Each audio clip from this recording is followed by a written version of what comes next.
Hi students, in this class I am going to deal about the difference between Howard and von Neumann architecture.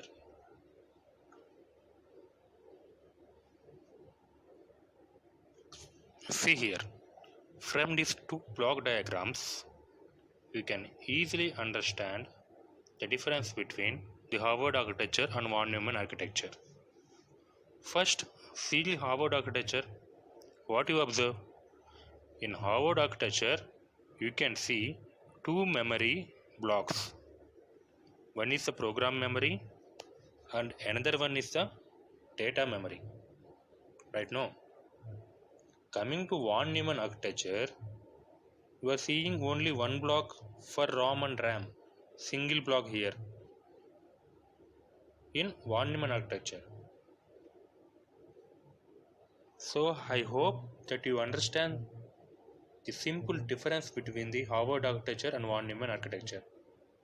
See, in Howard architecture, the program memory is different and data memory is different. It means in Howard architecture he uses separate memory element for storing instructions and separate memory for storing data. It is called as an Howard architecture. As program memory and data memory are separate, he uses separate address bus and data bus for fetching the data, that is for fetching the instructions and for fetching the data separately. So you can observe here the address bus and data bus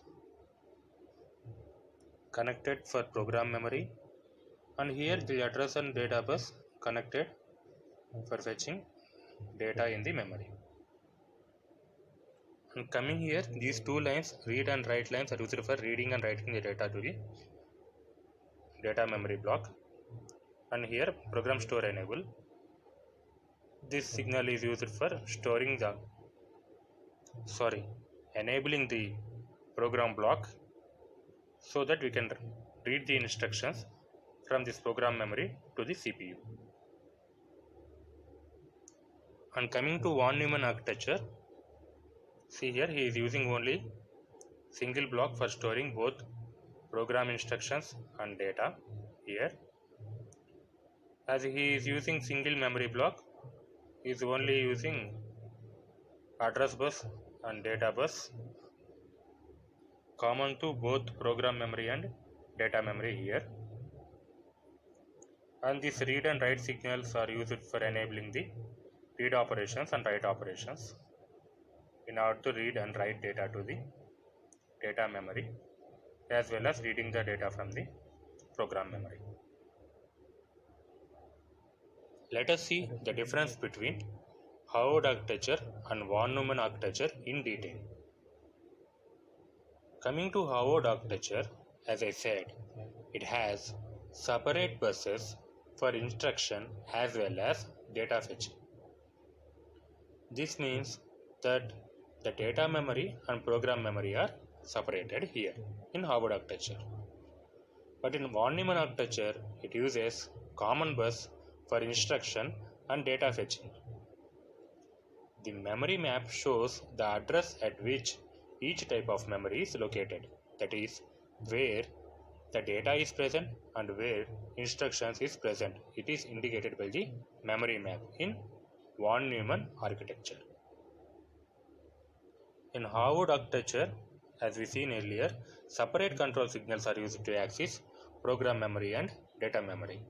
Because the program memory is separate and data is memory separate, so separate control signals are used.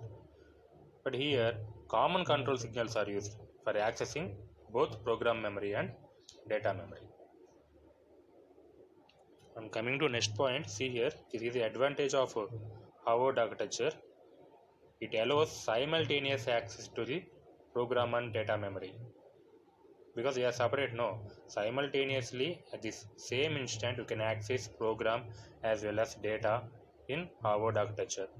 For instance, the CPU can read an operand from the data memory at the same time as it reads the next instruction from the program memory.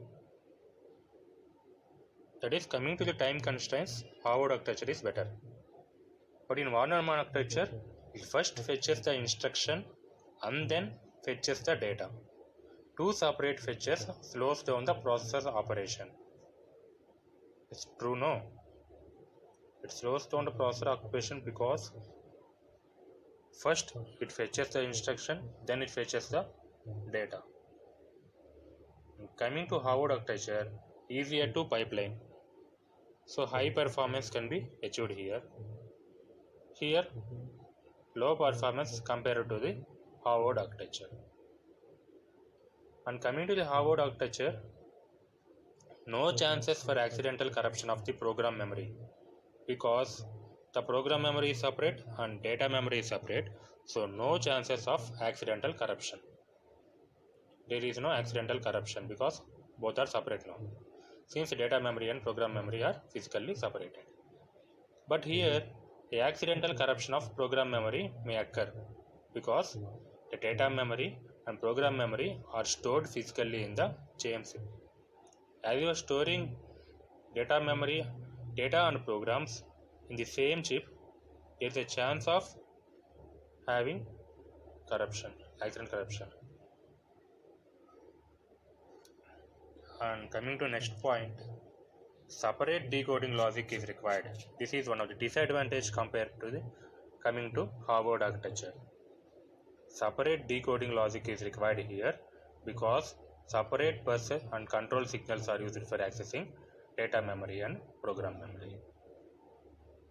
So hardware size is more here. Coming to von Neumann architecture, no additional logic is required because same bus and control signals are used for accessing for both data memory and program memory. As using same chip, no additional logic is required here. This is the advantage of von Neumann architecture.